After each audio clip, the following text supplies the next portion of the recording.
Hi, I'm Erica, the head of Google Developer Student Clubs. If you want to know where to begin as the lead of a new or existing club, you're in luck.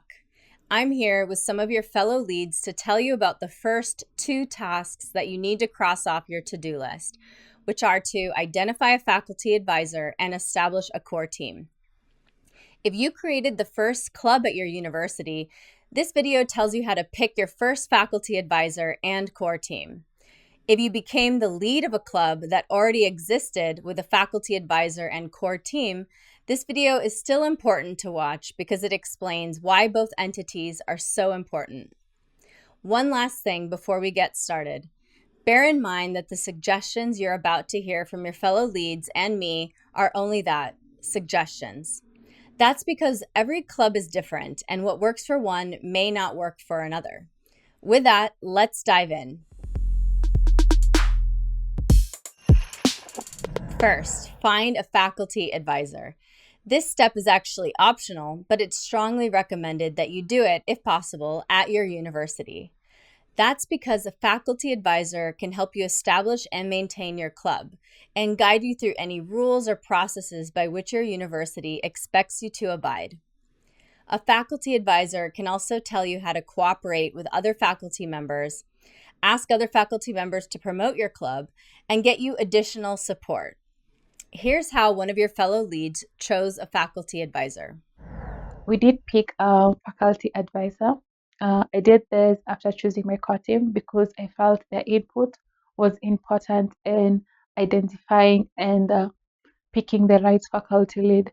The qualification we're looking for in a faculty lead is a lecturer who seems interested in participating in student activities and also who seems interested in actually building solutions for the society.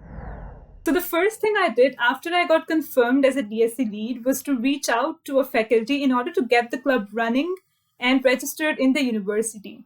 So my strategy was to reach out to a professor with whom I have worked before as a TA so that he could vouch for me and my ability to lead a club. We didn't pick an advisor from the faculty staff. However, we did get some help from the head of department of software engineering and also the academic secretary. Selected a school advisor instead of a faculty advisor.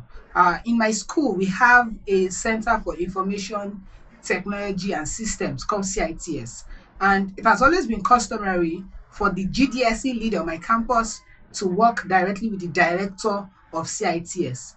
And since I was already in my predecessor's core team, I already knew the director, I was already working with him. So it was easy to reach out to the director and it was very, very accommodating and helpful. I also had other advisors among the members of staff in different departments and faculties on campus. Second, establish a core team. Your core team helps you run and promote your club, organize events, and generate engagement.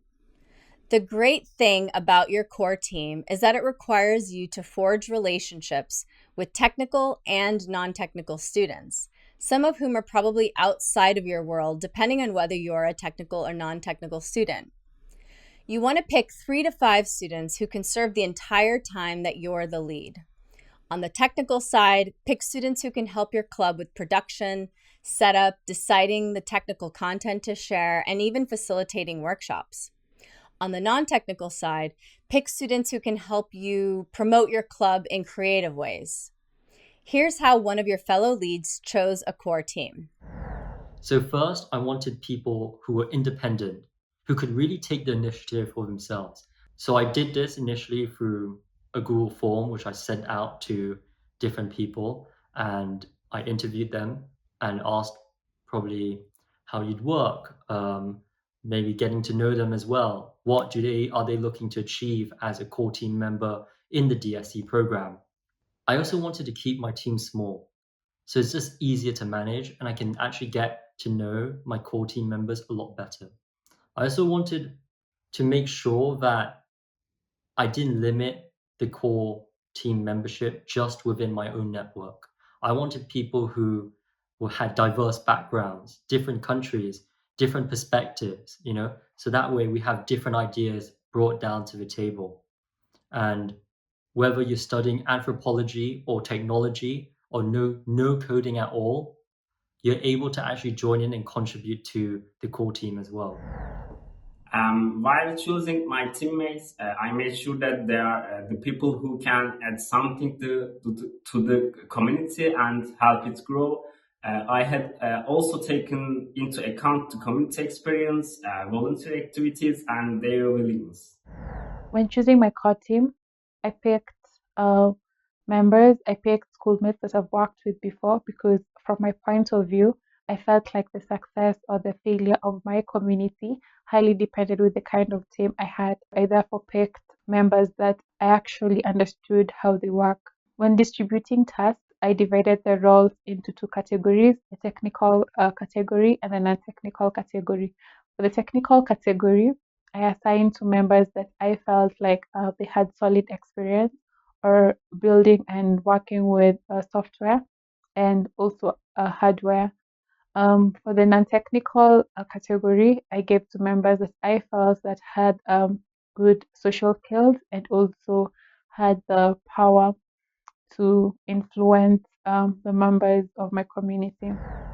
So before even recruiting for the core team members, I, along with my friends who were ex-presidents of the other tech communities and other tech clubs in my campus, we launched this very little info session about DSC to try to educate everyone around us, every student from every field and every program, to aware them about the DSC and the agenda and the goals that we were trying to achieve through this platform, so that more students can come and join the work, not just as a members, but also as a core team.